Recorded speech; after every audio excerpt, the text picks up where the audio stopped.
Now see the question. Sachin and Dravid are partners in a firm sharing profits and losses in the ratio of 3:2. ಇಲ್ಲಿ old partners ಯಾರ್ಯಾರು Sachin and Dravid. ಅವ್ರ old profit sharing ratio ಏನು 3:2. There balance sheet is given below. So ಈ old partners ಇರುವಾಗ balance sheet ಕೊಟ್ಟಿದ್ದಾರೆ. Balance sheet as on 31st March 2023. So format ಗೊತ್ತಾ ಎಲ್ಲರಿಗೂ? Liabilities amount, assets amount. Assets ಸೈಡಲ್ಲಿ cash in hand 2000, cash at bank 18,000, sundry debtors 25,000 minus PDD provision for doubtful debts 2,000, stock 10,000, furniture 25,000, buildings 50,000, profit and loss account on assets side is 5,000. Next, creditors 18,000, bills payable 12,000, reserve fund 3,000, capitals Sachin Dravid 50,000, 50,000, 1 lakh. ಇದು ನಿಮಗೆ balance sheet. First of all, you should know what will be there in balance sheet. So there will be liabilities, assets. Okay. So ನಿಮಗೆ ಇದು ಗೊತ್ತಾಗಿರಬೇಕು ಎಲ್ಲ things liabilities ಸೈಡಲ್ಲಿ ಏನೇನು ಬರುತ್ತೆ, asset ಸೈಡಲ್ಲಿ ಏನೇನು ಬರುತ್ತೆ ಅಂತ. ನೆಕ್ಸ್ಟ್ ಅಡ್ಜಸ್ಟ್ಮೆಂಟ್ಸ್ನು ಕೊಡ್ತಾರೆ ಸಮ್ಮಲ್ಲಿ. After balance sheet they will give adjustments. So on 1st April 2023 they admitted Ashwin as new partner. ಯಾರು ನ್ಯೂ ಪಾರ್ಟ್ನರ್? ಅಶ್ವಿನ್ ಬರ್ತಾ ಇದೆ ಫರ್ಮ್ಗೆ. So when Ashwin is coming into the firm, what he should get capital as well as goodwill. So while new partner is entering into the firm, he should get capital and he should get goodwill. So how much capital he is getting? He is getting 18,000 of capital. Next, 40,000 of capital. Next, how much goodwill he is getting? He is getting 18,000 of goodwill. Okay, so please remember this point. Capital ಮತ್ತು goodwill ಯಾವಾಗೂ ನಿಮಗೆ partners capital ಅಕೌಂಟ್ಗೆ ಹೋಗುತ್ತೆ. ಓಕೆನಾ? That adjustment relating to capital and goodwill will go for partners capital account. Just keep this in mind. Next, depreciate furniture by 10% and buildings are revalued at 45,000. ಫರ್ನಿಚರ್ನು depreciate ಮಾಡಬೇಕಂತ 10%ಗೆ, buildings are revalued at 45,000. Buildings ನಿಮಗೆ balance ಶೀಟಲ್ಲಿ 50,000 ಇದೆ value. ಇವಾಗ ಅದು revalue ಆಗಿದೆ, ಅದು ವ್ಯಾಲ್ಯೂ 45,000 ಆಗಿದೆ ಅಂತ. Okay. Next, PDD increased to 3,500. Provision for bad debts ನಿಮಗೆ 2,000 ಇದೆ ಬ್ಯಾಲೆನ್ಸ್ ಶೀಟಲ್ಲಿ, ಇವಾಗ ಅದು ಇನ್ಕ್ರೀಸ್ ಆಗ್ತಾ ಇದೆ 3,500ಗೆ. Next, prepaid insurance 2,000. Insurance prepaid ಅಂತ ಮುಂದೆ ಪೇಯ್ಡ್ ಮಾಡಿದ್ದಾರೆ. Okay, they paid it beforehand, that is prepaid insurance. How much? 2,000. So will start the sum. So the first thing is revaluation account. Okay, so this is the format of revaluation account: debit, credit. Okay, so revaluation account is nothing but your nominal account. So it follows the principle of nominal account. Debit all expenses and losses, credit all incomes and gains.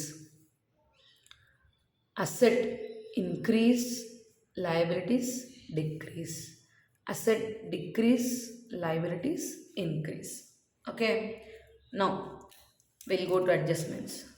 ಇಲ್ಲಿ ನೋಡಿ, first adjustment ಎಲ್ಲಿ ಹೋಗುತ್ತೆ ಅಂತ ಹೇಳಿದ್ದೀನಿ ನಾನು, partners capital account. First adjustment will go to partners capital account. So we should not consider this in the revaluation account. Your revaluation account consists of only assets and liabilities.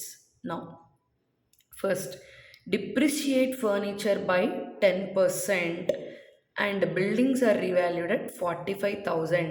First ಇದು ನೋಡಿ, furniture depreciate furniture ಏನಾಗುತ್ತೆ, ಅಸೆಟ್ಟಾ ಲೈಬಿಲಿಟಿಯಾ ಅದು ನೋಡ್ಕೋಬೇಕು first. So furniture ಏನಾಗಿದೆ, asset. Depreciate ಅಂದರೆ furniture value ಕಡಿಮೆ ಆಗ್ತಾಯಿದೆ, reduce ಆಗ್ತಾಯಿದೆ. ಆವಾಗ ಫರ್ನಿಚರ್ ರೆಡ್ಯೂಸ್, ಅಸೆಟ್ ರೆಡ್ಯೂಸ್ ಎಲ್ಲಿ ಬರುತ್ತೆ? Asset reduce, debit side of revaluation account. So to furniture account. Okay, so what is the amount of reduce? 10%. So on which amount we should reduce? ಇಲ್ಲಿ ನಿಮಗೆ balance ಶೀಟಲ್ಲಿ furniture amount 25,000 ಕೊಟ್ಟಿದ್ರಲ್ವ, ಆ amount ಮೇಲೆ 10% reduce ಮಾಡಬೇಕು. So ಆವಾಗ ನಿಮಗೆ 25,000 into 10% ಎಷ್ಟಾಗುತ್ತೆ? 2,500. ಈ revaluation ಅಕೌಂಟಲ್ಲಿ ನಿಮಗೆ ಎಷ್ಟು ಲಾಸ್ ಇದೆನೋ ಅದು ಮಾತ್ರನೇ ಬರಬೇಕು, ಎಷ್ಟು ಪ್ರಾಫಿಟ್ ಬರುತ್ತೋ ಅದು ಮಾತ್ರನೇ ಬರಬೇಕು. ಅರ್ಥ ಆಯ್ತಾ? Only the amount of loss you are facing and only the amount of profit you have to write in the mention in the revaluation account. Next buildings. ಇಲ್ಲಿ ನೋಡಿ, buildings are revalued at 45,000. Okay, first buildings value ಎಷ್ಟಿದೆ? 50,000. ಇವಾಗ ಎಷ್ಟಾಗ್ತಾಯಿದೆ? 45,000. Building value 50,000 ಇದೆ ಅಂತ ಇವಾಗ ಕಡಿಮೆ ಆಗ್ತಾಯಿದೆ 45,000ಗೆ. ಬಿಲ್ಡಿಂಗ್ ಏನು ಅಸೆಟ್ ಲೈಬಿಲಿಟಿ ಅದು ನೋಡ್ಕೋಬೇಕು ಫಸ್ಟು. ಬಿಲ್ಡಿಂಗ್ ಏನು? ಅಸೆಟ್. ಅಸೆಟ್ ಕೆಳಗಡೆ ಬಿಲ್ಡಿಂಗ್ ಇದೆ, building is an asset. So asset value reduce, asset reduce ಎಲ್ಲಿ ಬರುತ್ತೆ? Debit side of revaluation account to building. ಎಷ್ಟು ರೆಡ್ಯೂಸು? ಇಲ್ಲಿ 50,000 ಇದೆ, ಇಲ್ಲಿ 45,000 ಆಗಿದೆ. ಸೊ ಎಷ್ಟು ರೆಡ್ಯೂಸ್? 5,000. ಎಷ್ಟು ರೆಡ್ಯೂಸು? 5,000. 50,000 minus 5,000. How much is reduced?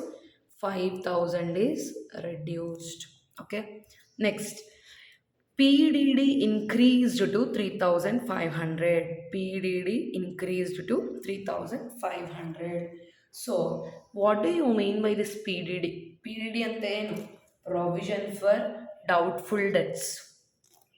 So doubtful debts, ನಿಮಗೆ ಆ ಡೆಟ್ ಬರುತ್ತೋ ಬರಲ್ಲೋ ಗೊತ್ತಿಲ್ಲ, ಅದಕ್ಕೋಸ್ಕರ ಫರ್ಮ್ ಏನು ಮಾಡ್ತಾರೆ? ಒಂದು ಪ್ರೊವಿಷನ್ ಕ್ರಿಯೇಟ್ ಮಾಡಿ ಸೈಡ್ ಇಡ್ತಾರೆ. ಓಕೆನಾ? ಅದನ್ನು ನಾವು ಪ್ರೊವಿಷನ್ ಫಾರ್ ಡೌಟ್ಫುಲ್ ಡೆಟ್ಸ್ ಅಂತೀವಿ. ಸೊ ಆ ಪ್ರೊವಿಷನ್ ಫಾರ್ ಡೌಟ್ಫುಲ್ ಡೆಟ್ಸ್ ಫರ್ಮ್ಗೆ ಬೆನಿಫಿಟ್ ಆಗುತ್ತಾ, ಲಾಸ್ ಆಗುತ್ತಾ? ಲಾಸ್ ಆಗುತ್ತೆ, ಬಿಕಾಸ್ ಅದು ಒಂದು ಎಕ್ಸ್ಪೆನ್ಸ್, ಅದೊಂದು ಖರ್ಚು ಅವರಿಗೆ. ಸೊ ಅದು ಒಂದು ಎಕ್ಸ್ಪೆನ್ಸ್ ಆಗುತ್ತೆ, ಪ್ರೊವಿಷನ್ ಫಾರ್ ಡೌಟ್ಫುಲ್ ಡೆಟ್ಸ್. ಓಕೆನಾ? ಸೊ ಇಲ್ಲಿ ನೋಡಿ, provision for doubtful debts already 2,000 ಇದೆ. ಓಕೆನಾ? ಬ್ಯಾಲೆನ್ಸ್ ಶೀಟಲ್ಲಿ ನೋಡ್ಬೇಕು ನೀವು. ಪ್ರೊವಿಷನ್ ಫಾರ್ ಡೌಟ್ಫುಲ್ ಡೆಟ್ಸ್ ಎಷ್ಟಿದೆ? 2,000 ಇದೆ. ಇವಾಗ ಏನು ಹೇಳ್ತಾ ಇದ್ದಾರೆ? ಪ್ರೊವಿಷನ್ ಫಾರ್ ಡೌಟ್ಫುಲ್ ಡೆಟ್ಸ್ 3,500ಗೆ ಇನ್ಕ್ರೀಸ್ ಮಾಡಬೇಕು ಅಂತ. ಸೊ ಇದು 2,000ರಿಂದ 3,500ಗೆ ಇನ್ಕ್ರೀಸ್ ಮಾಡಬೇಕು ಅಂತೆ. ನಿಮಗೆ 1,500 ಇನ್ನೂ ಜಾಸ್ತಿ ಖರ್ಚಾಗ್ತಾ ಇದೆ ಅಲ್ವಾ? ಸೊ ಅದು ನಿಮಗೆ loss, debit all expenses and losses. So to provision for doubtful debts ಎಷ್ಟರಿಂದ ಎಷ್ಟು ಇನ್ಕ್ರೀಸು? 2,000ರಿಂದ 3,500. ಸೊ ನಿಮಗೆ 1,500 ಲಾಸ್. ಅರ್ಥ ಆಯ್ತಾ? ಸೊ ಲಾಸಸ್ ಎಲ್ಲ ಡೆಬಿಟ್ ಮಾಡಬೇಕು. To provision for doubt debts 2,000ರಿಂದ 3,500ಗೆ ಇನ್ಕ್ರೀಸ್ ಆಗ್ತಾಯಿದೆ. ಸೊ ಆವಾಗ loss to provision for doubtful debts ಎಷ್ಟು ಇನ್ಕ್ರೀಸು ಅದು ಮಾತ್ರನೇ ಬರಬೇಕು, 2,000ರಿಂದ 3,500. So 1,500, 1,500 increase, we will debit that. Okay. Next, prepaid insurance. Prepaid insurance 2,000. Okay. So prepaid insurance 2,000. Prepaid. Your insurance amount is already prepaid. ಮುಂದೆ pay ಮಾಡಿದರೆ ಅಡ್ವಾನ್ಸ್ಲಿ paid. ನಿಮಗೆ ಅದು ಅಸೆಟ್ ಆಗುತ್ತೆ. ಓಕೆನಾ? So prepaid insurance, benefit by prepaid insurance. Already pay ಮಾಡಿದರೆ ಇವಾಗ pay ಮಾಡೋಕ್ಕೂ ಏನು ಅವಸರ ಇಲ್ಲ. So that is by prepaid insurance 2,000. In case if you get any outstanding expense, outstanding ಅಂತೆ yet to pay, ಇನ್ನೂ ಪೇ ಮಾಡಿಲ್ಲ, ಪೇ ಮಾಡಬೇಕು, ನಿಮಗೇನದು ಎಕ್ಸ್ಪೆನ್ಸ್ ಆವಾಗ ಟು ಔಟ್ಸ್ಟ್ಯಾಂಡಿಂಗ್ ಎಕ್ಸ್ಪೆನ್ಸ್ ಅಂತ ಡೆಬಿಟ್ ಸೈಡ್ ಬರ್ತೀವಿ. ಓಕೆನಾ? ಇವಾಗ by prepaid insurance, already insurance pay ಆಗಿದೆ. ಆಪೋಸಿಟ್ ಔಟ್ಸ್ಟ್ಯಾಂಡಿಂಗ್ ಅಡ್ವಾನ್ಸ್ಲಿ ಪೇ ಮಾಡಿದ್ದಾರೆ. So by prepaid insurance 2000. So ನೋಡಬೇಕು ಯಾವ ಸೈಡ್ ಜಾಸ್ತಿ ಬರುತ್ತೋ.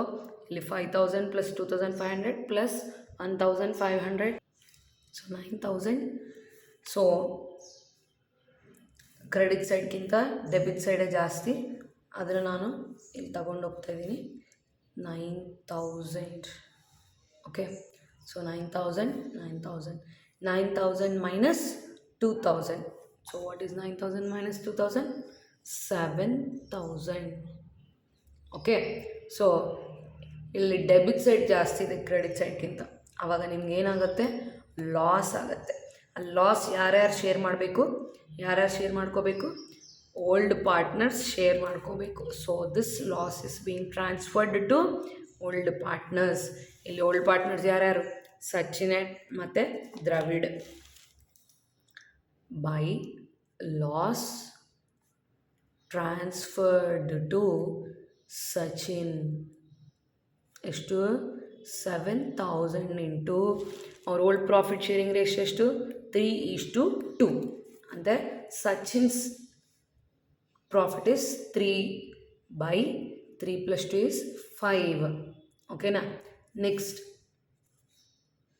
By loss transferred to Dravid, old partner Dravid ratio ಎಷ್ಟು? 2/5. So 7000 into 2/5. ಇಲ್ಲಿ ಡಿನಾಮಿನೇಟರ್ 5 ಯಾವ ಥರ ಬಂದಿದೆ ಅಂತ ಇದು ಟೋಟಲ್ ಮಾಡಬೇಕು. 3 + 2. Okay, total parts R 5. ಆ 5 ಪಾರ್ಟ್ಸಲ್ಲಿ ಸಚಿನ್ ಪಾರ್ಟ್ ಎಷ್ಟು? 3/5 ಪಾರ್ಟ್. ದ್ರಾವಿಡ್ಸ್ ಪಾರ್ಟ್ ಎಷ್ಟು? 2/5 ಪಾರ್ಟ್. ಅರ್ಥ ಆಯ್ತಾ? 7000 into 2/5. So 7000 into 3/5, 4200, 2/5, 2800. Okay, this is the first step, revaluation account. So if assets increase, you should credit. Assets decrease, you should debit. If liabilities decrease, you should credit. Liabilities increase, you should debit. This is the first thing of your 12 marks problem, revaluation account. Next we'll go to partners capital account. Okay, so this is the second step, partners capital account. Okay, yaryar partners idare illi? Sachin, Dravid and Ashwin. So these three are partners, Sachin, Dravid and Ashwin. So format is particulars, all the names of partners, particulars, all the names of partners, their amounts, debit and credit. So the first thing is, just after drawing the format, immediately you take down the balances brought down by the partners. What is the balance brought down? What do you mean by this? By balance brought down ಅಂತ ಇಲ್ಲಿ balance sheet ನೋಡಿ. ಸಚಿನ್ ಮತ್ತು Dravid, their capitals are 50,000 and 50,000. ಆ two amounts ಇಲ್ಲಿ ಬರಬೇಕು. ಸಚಿನ್ಸ್ amount ಎಷ್ಟು? 50,000. Okay, Dravid's amount 50,000. ಆಯ್ತಾ? First thing is, after drawing the partners capital account format by balance brought down ಅಂತ ಇಲ್ಲಿ ನಿಮಗೆ ಬ್ಯಾಲೆನ್ಸ್ ಶೀಟಲ್ಲಿ ಅವರು ಓಲ್ಡ್ ಪಾರ್ಟ್ನರ್ಸ್ ಕ್ಯಾಪಿಟಲ್ಸ್ ಕೊಟ್ಟಿರ್ತಾರೆ. ಆ ಕ್ಯಾಪಿಟಲ್ಸ್ ಸಚಿನ್ಸ್ ಕ್ಯಾಪಿಟಲ್ ಮತ್ತು ದ್ರವಿಡ್ಸ್ ಕ್ಯಾಪಿಟಲ್ ಇಲ್ಲಿ 50,000 ಅಂತ ಬರಬೇಕು. ಆಯಿತಾ? ಜನರಲಿ ನಿಮಗೆ ಇನ್ನೊಂದು ಪಾಯಿಂಟ್ ಹೇಳಬೇಕು, ರಿವ್ಯಾಲ್ಯೂಯೇಷನ್ ಅಕೌಂಟಲ್ಲಿ ಪ್ರಾಫಿಟ್ನೂ ಬರುತ್ತೆ. ಅಂತೆ credit side will be more than the debit side. ಆವಾಗ ನಿಮಗೆ ಪ್ರಾಫಿಟ್ ಬರುತ್ತೆ. ಆವಾಗ ಟು ಪ್ರಾಫಿಟ್ ಟ್ರಾನ್ಸ್ಫರ್ಡ್ ಟು ಅಂತ ಬರಬೇಕು. ಇಲ್ಲಿ ಲಾಸ್ ಆಗಿದೆ, ಅದಕ್ಕೋಸ್ಕರ ಬೈ ಲಾಸ್ ಟ್ರಾನ್ಸ್ಫರ್ಡ್ ಟು ಅಂತ ಬರೆದಿದೆ. ಓಕೆನಾ? ನಾವು coming back to partners capital account, by balance brought down ಎಷ್ಟು? 50,000 ಆ್ಯಂಡ್ 50,000. ಓಕೆ, ನಾವು ಈ problem accounting standard 26, as per accounting standard 26 we are solving the problem. ಇಲ್ಲಿ ನೋಡಿ ಫಸ್ಟ್ ಅಡ್ಜಸ್ಟ್ಮೆಂಟ್ ಏನು ಹೇಳಿದ್ದೀನಿ. ಫಸ್ಟ್ ಅಡ್ಜಸ್ಟ್ಮೆಂಟ್ ಪಾರ್ಟ್ನರ್ಸ್ ಕ್ಯಾಪಿಟಲ್ ಅಕೌಂಟ್ಗೆ ಹೋಗುತ್ತೆ ಅಂತ ಅಲ್ವಾ. He brings in 40,000 as capital and 18,000 towards goodwill. ಓಕೆನಾ. ಎಷ್ಟು capital? 40,000. Okay. So your capital will come in the form of cash. ಯಾವ ರೂಪಲ್ಲಿ ಬರ್ತಾ ಇದೆ? in which form capital is coming inside? as cash. so by cash account ಯಾರು ತಗೊಬಂದಿದ್ದಾರೆ? Ashwin. So Ashwin ಅಕೌಂಟಲ್ಲಿ credit. Who got it? Ashwin. How much? 40,000. by cash account 40,000. next 18,000 towards goodwill. ಓಕೆನಾ. 18,000 towards goodwill. so as per your NCERT goodwill ಅಂತ ತೋರಿಸ್ಬೇಕು, by goodwill. But ನಾವು as per accounting standard 26 we should not show goodwill in the books. Okay. ಅದಕ್ಕೋಸ್ಕರ by cash internally generated ಗುಡ್ವಿಲ್ನ ತೋರಿಸ್ಬಾರ್ದು. So we should write it as by cash account. How much? 18,000. Okay. So by cash account 18,000. ನಾವು ಈ goodwill ಇದೆ ಅಲ್ವಾ, ಅಶ್ವಿನ್ ತಗೊಬಂದಿದ್ದಾರೆ ಎಷ್ಟು? 18,000 goodwill. ಈ 18,000 ಗುಡ್ವಿಲ್ನ ನಾನು ಇಬ್ಬರು ಪಾರ್ಟ್ನರ್ಸ್ಗೆ ಶೇರ್ ಮಾಡಬೇಕು. ಓಕೆನಾ. this 18,000 should be shared with old partners. okay. so why we should share this 18,000 for old partners? because to build up the firm Sachin and Dravid have worked hard and Ashwin came in the middle. ಅದಕ್ಕೋಸ್ಕರ ಅಶ್ವಿನ್ ಅವ್ರ share ಕೊಡಬೇಕು Sachin and ದ್ರಾವಿಡ್ಗೆ. ಓಕೆನಾ. So 18,000 should be shared with Sachin and Dravid. Okay. So ಇಲ್ಲಿ ಒಂದು principle ನೆನ್ಪಿಟ್ಕೊ. All of you please remember the principle. Whoever is getting benefited, ಯಾರಿಗೆ benefit ಬರ್ತಾ ಇದೆನೋ ಅವರು ಕ್ರೆಡಿಟ್, ಯಾರಿಂದ ಅಮೌಂಟ್ ಹೋಗ್ತಾ ಇದೆ ಅವರು ಡೆಬಿಟ್ ಮಾಡಬೇಕು. ಯಾರಿಗೆ ಯಾರಿಂದ ಬರ್ತಾ ಇದೋ ಕ್ರೆಡಿಟ್, ಯಾರಿಂದ ಹೋಗ್ತಾಯಿದ್ದೋ, ಯಾರ ಅಕೌಂಟ್ರಿಂದ ಹೋಗ್ತಾಯಿದ್ದೋ ಅದು ಡೆಬಿಟ್ ಆಗುತ್ತೆ. ಓಕೆನಾ. So by Ashwin account. Okay. Ashwin ಕೊಡ್ತಾ ಇದೆ ಯಾರಿಗೆ? ಸಚಿನ್ ಮತ್ತು ದ್ರವಿಡಿಗೆ. ಎಷ್ಟು? 18,000 into Sachin's profit sharing ratio is 3/5, Dravid's profit sharing ratio is 2/5. ಇಲ್ಲಿ ನೋಡಿ 3/5 2/5. ಅದು 18,000 into 3/5, 18,000 into 2/5. Okay. By Ashwin account 18,000 into 3/5 is 10,800. 18,000 into 2/5 is 7,200. Okay. So ಇಲ್ಲಿ ಸಚಿನ್ ಮತ್ತು ದ್ರಾವಿಡ್ಗೆ ಬೆನಿಫಿಟ್ ಅಮೌಂಟ್ ಬರ್ತಾ ಇದೆ. Okay. So their accounts are getting credited. So by Ashwin account Sachin is getting 10,800 in the part of goodwill of 18,000. Dravid is getting 7,200 the part of goodwill of 18,000. Now who is getting loss? From whose account amount is going out? From Ashwin's account. Yes or no? ಇಲ್ಲಿ ಸಚಿನ್ ಮತ್ತು ದ್ರವಿಡ್ಗೆ ಬರ್ತಾ ಇದೆ, ಅದಕ್ಕೋಸ್ಕರ there accounts credit. ಅಶ್ವಿನ್ರಿಂದ ಹೋಗ್ತಾ ಇದೆ, ಅದಕ್ಕೋಸ್ಕರ his account should be debited. Okay. So ಯಾರು ಕೊಟ್ಟಿದೆ? To Sachin's capital account. How much? 10,800. to Dravid's capital account. How much? 7,200. Understood all of you? Understood? Yes. Next. ಇಲ್ಲಿ ಲಯಬಿಲಿಟೀಸ್ ಸೈಡ್ ನಿಮಗೆ ರಿಸರ್ವ್ ಫಂಡ್ ಕೊಟ್ಟಿದ್ದಾರೆ. So reserve ಫಂಡ್ನ ಇಬ್ಬರು ಪಾರ್ಟ್ನರ್ಸ್ಗೆ share ಮಾಡಬೇಕು. Okay. Old ಪಾರ್ಟ್ನರ್ಸ್ಗೆ ಬೈ ರಿಸರ್ವ್ ಫಂಡ್ ಎಷ್ಟು? 3000. ಇನ್ ಕೇಸ್ ನಿಮಗೆ profit and loss account liabilities side ಕೊಟ್ಟಿದೆ ಅಂತೆ ಪ್ರಾಫಿಟ್ ಆ್ಯಂಡ್ ಲಾಸ್ ಅಕೌಂಟ್ನೂ ಶೇರ್ ಮಾಡಬೇಕು. ಈ profit and loss account asset side ಕೊಟ್ಟಿದ್ದಾರೆ, that means they are having loss. Okay, profit and loss account given in the credit asset side is nothing but loss to the company. Loss will come in the debit side of partners capital account, debit all expenses and losses. So loss ಏನು ಮಾಡಬೇಕು, debit ಮಾಡಬೇಕು.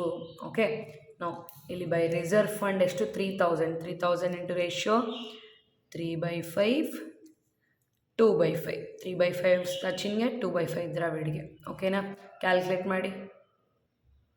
So by reserve fund 3000 into 3/5 is 1800, 3000 into 2/5 is 1200.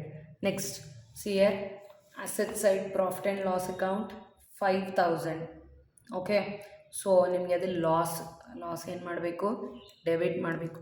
So to profit and loss account how much 5000 into ratio ಏನು 3/5 2/5 3/5 2/5 calculate ಮಾಡಿ. So it is 3000 and 2000. ನಾವು ಇಲ್ಲಿ ನೋಡಿ revaluation ಅಕೌಂಟಲ್ಲಿ ನಿಮಗೆ ಲಾಸ್ ಆಗುತ್ತೆ, ಲಾಸ್ ಆಗಿದೆ. ಆ ಲಾಸ್ನ ನೀವು debit side of partners capital account side ಬರಬೇಕು. To loss revaluation loss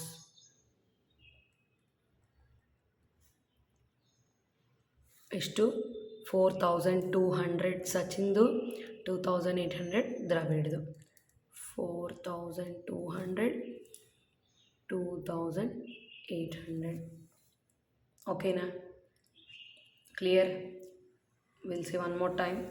first after writing partners capital account by balance brought down ಅಂತ ಕ್ಯಾಪಿಟಲ್ಸ್ ಸಚಿನ್ ಮತ್ತು ದ್ರಾವಿಡ್ ಕ್ಯಾಪಿಟಲ್ಸ್ ಇಲ್ಲಿ ಬರಬೇಕು. ನೆಕ್ಸ್ಟ್ ಫಸ್ಟ್ ಅಡ್ಜಸ್ಟ್ಮೆಂಟ್ ನೋಡಿ 40,000 ಆಸ್ ಕ್ಯಾಪಿಟಲ್. ಸೊ ಕ್ಯಾಪಿಟಲ್ ಯಾವ ಥರ ಬರುತ್ತೆ, ಕ್ಯಾಶ್ ಫಾರ್ಮಲ್ಲಿ ಬರುತ್ತೆ. ಸೊ ಬೈ ಕ್ಯಾಶ್ ಅಕೌಂಟ್ ಯಾರು ತಗೊಬಂದಿದ್ದಾರೆ, ಅಶ್ವಿನ್, ಅದಕ್ಕೋಸ್ಕರ ಅಶ್ವಿನ್ ಅಕೌಂಟಲ್ಲಿ 40,000. Next 18,000 towards good will. So by cash account U can write down good will in the brackets just for your understanding purpose, but it's not compulsory to write and no need to write because we should not show goodwill in books or books of accounts. So by cash account it's 18,000. now ಈ goodwill ನಾವು ಇಬ್ಬರು ಪಾರ್ಟ್ನರ್ಸ್ಗೆ share ಮಾಡಬೇಕು. So by Ashwin account 18,000 into ratio ಎಷ್ಟು 3/5 2/5. Actually ಇಲ್ಲಿ sacrificing ratio ಅಂತ ಬರಿ. ಓಕೆನಾ, just write down sacrificing ratio 18,000 into 3/5 2/5. so it is 10,800 7,200. next ನಿಮಗೆ ಲೈಬಿಲಿಟೀಸ್ ಸೈಡಲ್ಲಿ ಏನೇನು ರಿಸರ್ವ್ಸ್ ಇರುತ್ತೋ, reserve fund, general reserve, capital reserve, like profit and loss account, accumulated profits, ಅದೆಲ್ಲ ನಿಮಗೆ ಪಾರ್ಟ್ನರ್ಸ್ ಕ್ಯಾಪಿಟಲ್ ಅಕೌಂಟ್ಗೆ ಬರುತ್ತೆ. So reserve fund 3,000 by reserve fund 3,000 into 3/5 2/5 1800 1200. and if you observe in asset side you got profit and loss account. ನಿಮಗೆ ಇದೇ profit and loss account liabilities side ಬಂದಿದೆ ಅಂತೆ, ಆವಾಗ ಅರ್ಥ ಏನು, ಅದು ಪ್ರಾಫಿಟ್ ಅಂತ. So then you have to write it on the credit side by P&L account. okay, but it is given in asset side, so you should treat it as loss. so debit all expenses and losses to P&L account 5,000 into 3/5 2/5. okay, now here goodwill is shared between old partners. Sachin and Dravid are getting benefited, so their accounts are getting credited, but from Ashwin cash is going out, from Ashwin's account cash is going out, so Ashwin account should be debited. so to Sachin's capital 10,800, to Dravid's capital 7,200, and to P&L account as it is loss we have debited. ಇಲ್ಲಿ ನಿಮಗೆ revaluation ಅಕೌಂಟಲ್ಲಿನೂ loss ಬಂದಿದೆ, ಅದಕ್ಕೋಸ್ಕರ debit ಮಾಡಿದರು. Okay, now you do the totals.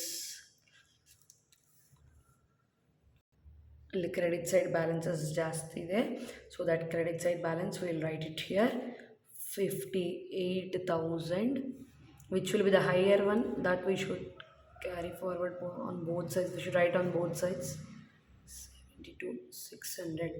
From this amount we have to deduct this.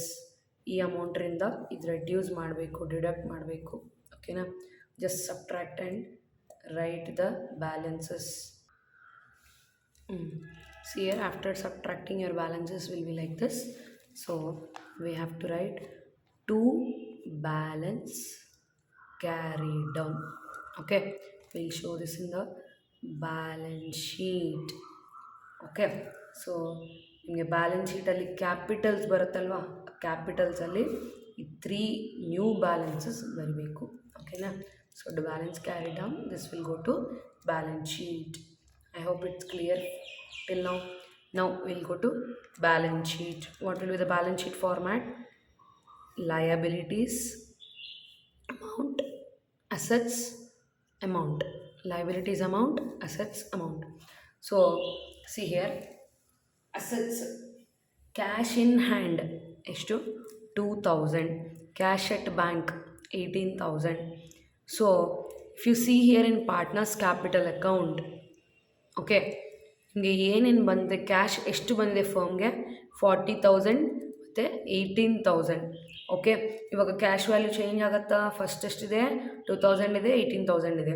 ಇವಾಗ ಇನ್ನೂ add ಆಗಿದೆ, 40,000 ಬಂದಿದೆ, 18,000 ಬಂದಿದೆ ಫರ್ಮ್ಗೆ. ಅಶ್ವಿನ್ ತಗೋ ಬಂದಿದ್ರು. ಸೊ 40 + 18 58,000 ಬಂದಿದೆ ಫರ್ಮ್ಗೆ. ಓಕೆನಾ? ಸೊ ನೀವು ಈ ಕ್ಯಾಶ್ನ ಇದರ ಕ್ಯಾಶ್ ಇನ್ ಹ್ಯಾಂಡ್ಗೆ ಆ್ಯಡ್ ಮಾಡ್ಬೋದು, ಕ್ಯಾಶ್ ಎಟ್ ಬ್ಯಾಂಕ್ಗೆ ಆ್ಯಡ್ ಮಾಡ್ಬೋದು. ಬಟ್ ಇನ್ ಕೇಸ್ ನಿಮಗೆ ಬ್ಯಾಂಕ್ ಕೊಟ್ಟಿದ್ರಂತೆ, you can write it in the, you can add it in the bank column. ಇಲ್ಲಿನೂ ಅಷ್ಟೇ, ಬೈ ಕ್ಯಾಶ್ ಅಂತ ಬರಿಬೋದು ಅಥವಾ ಬೈ ಬ್ಯಾಂಕ್ ಅಂತಲೂ ಬರಿಬೋದು. ಓಕೆನಾ? Anyways it is correct only.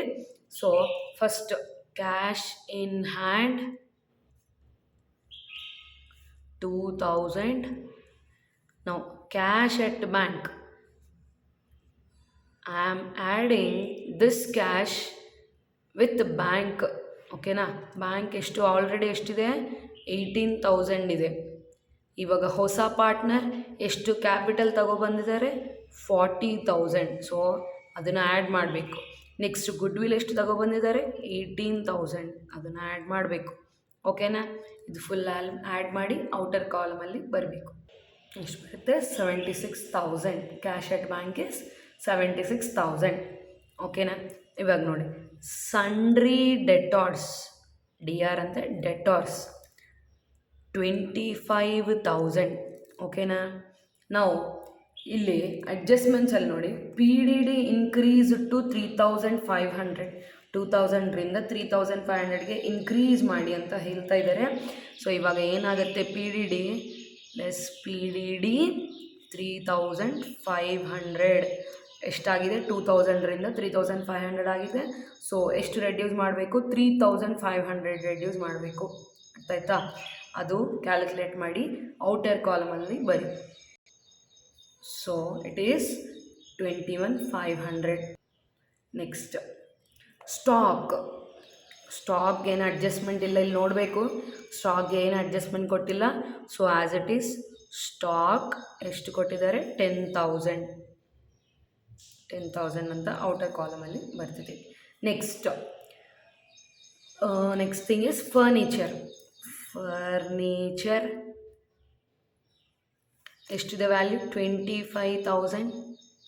ಓಕೆನಾ? Depreciate furniture by 10%. Depreciate value reduce ಮಾಡಬೇಕು. ರೆಡ್ಯೂಸ್ ಅಂತ ಸಬ್ಟ್ರ್ಯಾಕ್ಟ್ ಡಿಪ್ರಿಸಿಯೇಷನ್ ಎಷ್ಟು? 10%. ಸೊ 25,000 ಇಂಟು 10% ಎಷ್ಟು? 25,000 ಇಂಟು 10% 2,500. ಸೊ 25,000 ಮೈನಸ್ 2,500 ಕ್ಯಾಲ್ಕುಲೇಟ್ ಮಾಡಿ ಔಟರ್ ಕಾಲಮಲ್ಲಿ ಬರಿ. Okay, furniture 25,000 minus 2,500 22,500. ಬಿಲ್ಡಿಂಗ್ಸ್ ನೋಡಿ, ಬಿಲ್ಡಿಂಗ್ಸ್ ಆರ್ ರಿವ್ಯಾಲ್ಯೂಡ್ ಅಟ್ 45,000. ಮುಂದೆ 50,000 ಇದೆ, ಇವಾಗ 45,000 ಇದೆ ಅಂತ. ಸೊ ಡೈರೆಕ್ಟ್ ಅವರೇ ಹೇಳಿದ್ದಾರೆ 45,000. ಸೊ 50,000 ಮೈನಸ್ 5,000 ಅಂತ ಬರ್ಬೋದು. ಇಲ್ಲಂತೆ ಬಿಲ್ಡಿಂಗ್ಸ್ ಡೈರೆಕ್ಟ್ ಇಲ್ಲಿ ರಿವ್ಯಾಲ್ಯೂಡ್ ಅಮೌಂಟ್ 45,000 ಅಂತಲೂ ಬರಿಬೋದು. ಓಕೆನಾ? ನೆಕ್ಸ್ಟ್ ಇನ್ನೇನಿದೆನಾ? So profit and loss account already partners capital ಅಕೌಂಟಲ್ಲಿ ಅಡ್ಜಸ್ಟ್ ಮಾಡಿದ್ವಿ, ತಿರ್ಗಾ ಇಲ್ಲಿ ಬರಲ್ಲ. ಓಕೆನಾ? Next prepaid insurance. Prepaid insurance already insurance pay ಮಾಡಿದ್ದಾರೆ, ಅದು ನಿಮಗೆ ಅಸೆಟ್ ಆಗುತ್ತೆ. ಪ್ರೀಪೇಯ್ಡ್ ಇನ್ಶೂರೆನ್ಸ್ ಓಕೆನಾ. ನಿಮಗೆ ಔಟ್ಸ್ಟ್ಯಾಂಡಿಂಗ್ ಎಕ್ಸ್ಪೆನ್ಸ್ ಅಂತೆ ಅದು ಲಯಬಿಲಿಟಿ ಆಗುತ್ತೆ. Prepaid insurance, insurance already paid, asset ಆಗುತ್ತೆ 2000 ಇಲ್ಲಿ ಬರಬೇಕು ಓಕೆನಾ. Prepaid insurance 2000.